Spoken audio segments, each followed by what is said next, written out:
There you are, and thank you for allowing this grandpa to say hello to you today. Hello. Have you ever held a frog in your hand? They are pretty slippery and hard to hold.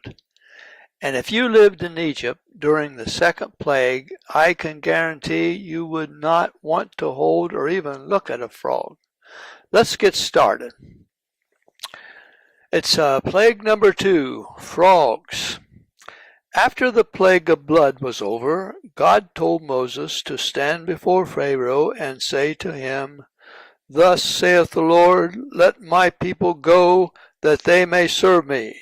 And if thou refuse to let them go, I will smite all thy borders with frogs. Moses warned Pharaoh that multitudes of frogs would be everywhere. They would be in his house and in the houses of all the people in Egypt. They would come into their bedrooms and into their beds. They would be in their ovens and in the bowls where they made bread and food. How would you like to be eating a bowl of cereal and all of a sudden a frog poked up his head through your Cheerios? How would you like to be trying to sleep at night and frogs would hop up on your face and more frogs would crawl under the covers and get on your tummy? How would you like frogs jumping on your head or on your shoulders and getting into your pockets all day long? Moses warned Pharaoh that it would be really bad, but he still would not let the people go. God then told Moses to have Aaron raise his rod over the rivers, streams, and pools in Egypt.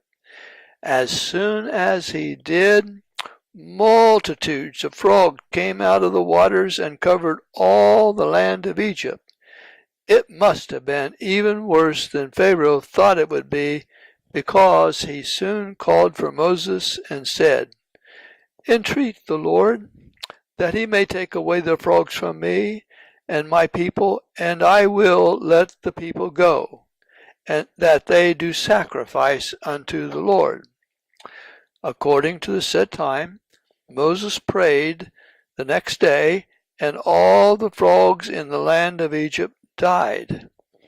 They gathered them up and put them in piles, and there were so many dead frogs that all the land of Egypt stank with a very foul odor. That's when Pharaoh changed his mind and still would not let the people go. Don't miss plague number 3 tomorrow. See you then.